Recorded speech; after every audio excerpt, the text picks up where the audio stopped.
Magandang buhay mga bata! Nagbabalik si Teacher Rose. Kumusta kayo? Sana'y nasa mabuti kayong kalagayan. Tara, samahan niyo ko muli sa ating bagong aralin ngayong araw. Ang bagong aralin natin ngayon sa PE, Week 7 to Week 8 ay may pamagat na tayo ng magtaguan.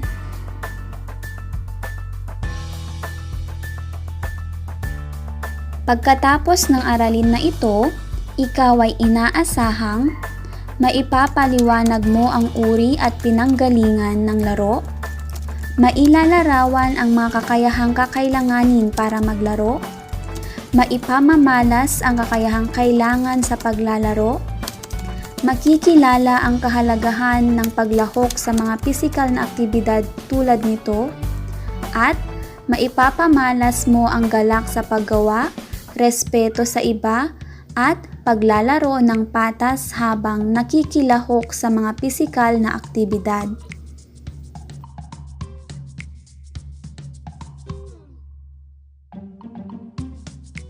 Isa sa mga kailangan mong matutuhan sa paglalaro ng invasion game ay ang pagbabantay sa iyong teritoryo.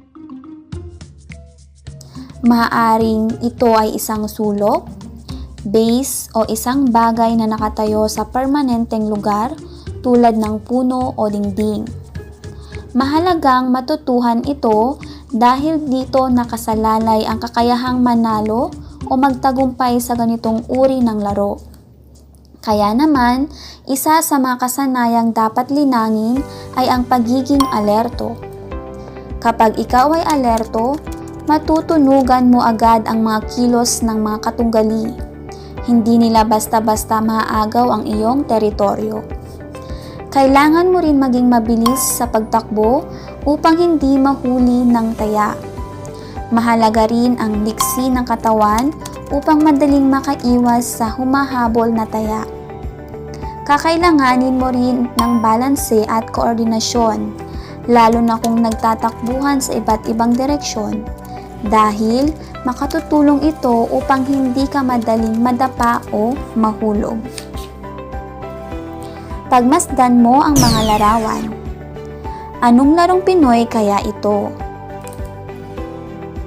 Magaling! Ito ay ang tagu-taguan.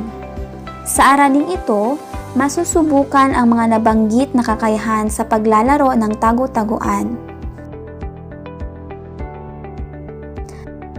Nakapaglaro ka na ba ng larong taguan? Alam mo ba kung paano ito laruin? At kung hindi pa, yan ay aking ipapaliwanag ngayong araw. Pero bago yan, mula sa gawain sa pagkatuto bilang isa sa inyong module, tignan ang mga larawan. Tukuyin kung aling laro ang matatawag na invasion game. Sagutin ang mga tanong sa ibaba. Ipaliwanag ang iyong sagot at isulat ito sa inyong kwaderno. Tanong: nakaranas ka na ba ng isang sitwasyon sa iyong buhay na ang pakiramdam mo ay tila naglalaro ka ng isang invasion game? Pangalawa, ano ang iyong ginagawa sa pagkakataong iyon?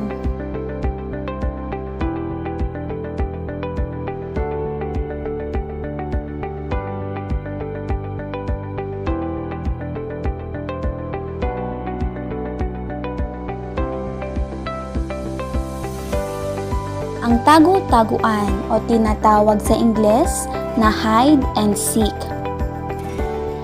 Tagu-taguan, maliwanag ang buwan, masarap maglaro sa dilim-diliman. Iyan ang kanta ng taya. Simple lang, di ba? Pag may napili ang taya, pipili ang mga manlalaro ng base. Dito haharap ang taya at ipapatong ang kanyang mga braso at tapos ay ididikit niya ang kanyang mukha sa braso niya para hindi makita kung saan magtatago ang mga ibang manlalaro. Sasabihin niya ang kanta, tapos bibilang ng 10 kung malapitan lang ang taguan, o 20 bilang naman kung ito ay malayuan. Habang nagbibilang ang taya, ay dapat magtago ang lahat. Pagkatapos magbilang ay isisigaw niya ng patanong ang salitang game. Ang mga nagtatago ay dapat sumagot din ng game o pwede ring di pa. Kung walang sagot, parang oo na rin iyon. Hanapin ngayon ng taya ang mga nagsisipagtago niyang kalaro. Habang ginagawa ito ng taya ay may 2 pwedeng gawin ang mga nagtatago. Kung maiiwasan nilang makita sila ng taya, ay pwede nilang takbuhin ng base. Hawakan ito at sumigaw ng save para hindi na sila mataya. O kaya'y magtago sila hanggang may ibang makita. Kapag may nakita ang taya, ay dapat niyang isigaw ang salitang bong at ang pangalan ng kanyang nakita. Halimbawa, Bong Alfred. Ngayon ay uunahan niya ang taya at nataya pabalik sa base. Sino man ang mahawakan ng una ang base at makasigaw ng save ay siyang hindi taya.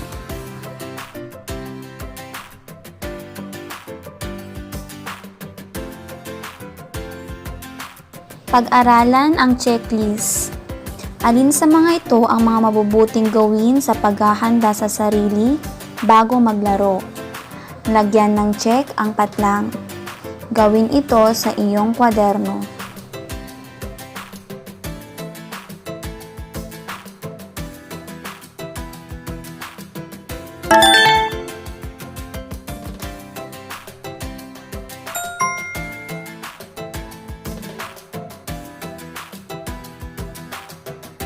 Kung nais isagawa ang hakbang sa paglalaro ng tagu-taguan, kailangan munang gawin ang mga sumusunod na warm-up. Tulad ng tumakbo paabante paatras, gawin ito ng 8 bilang bawat isa. Pangalawa, quick side lunges, pakanan, pakaliwa, gawin ito ng 8 bilang bawat isa. Pangatlo, jumping jack, gawin ito ng 16 na bilang. At panghuli, gawin ang inhale and exhale. Gawin ito ng 8 bilang. At pagkatapos mag-warm up, kailangang isaulo na ang larong tagu-taguan o hide and seek ay isa ring sikat na laro sa Pilipinas, lalo na sa mga lalawigan.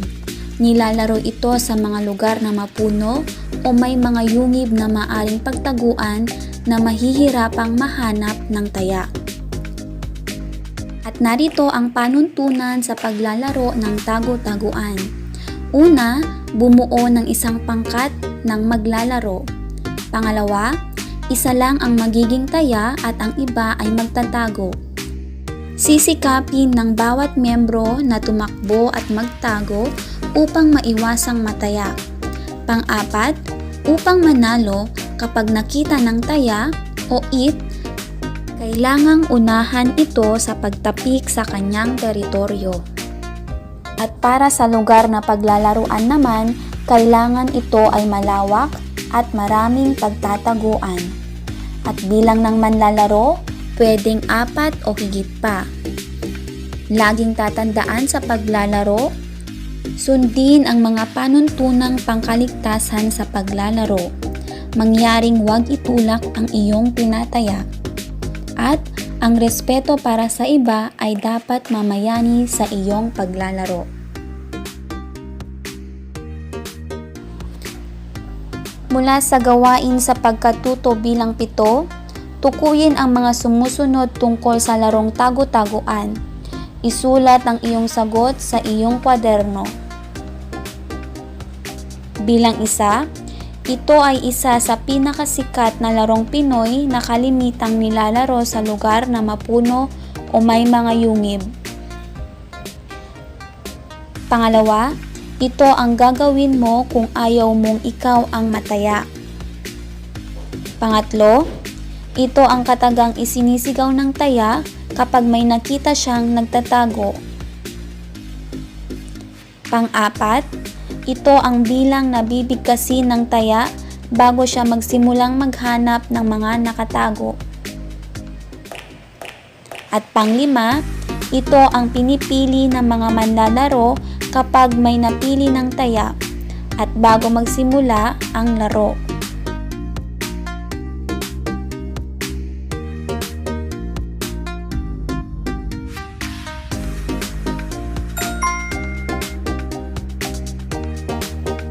Ngayon naman, punan ang mga patlang ng wastong salita upang mabuo ang diwa ng talata tungkol sa ating aralin.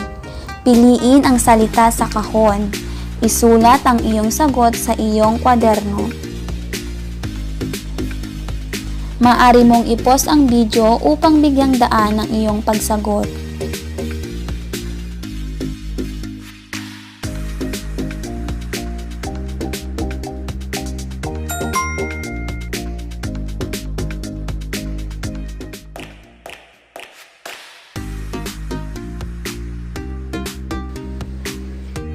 Tandaan, ang pagtaya at pag-iwas ay mga kasanayan na matututunan sa paglalaro ng invasion game. Ang talas ng pakiramdam at pagiging alerto ay malaking bagay sa pagkapanalo ng isang laro. Ang taguan ay nakatutulong sanayin ang iyong liksi at bilis. At ang pagtulak sa kalaro ay pinagbabawal sa paglalaro ng taguan.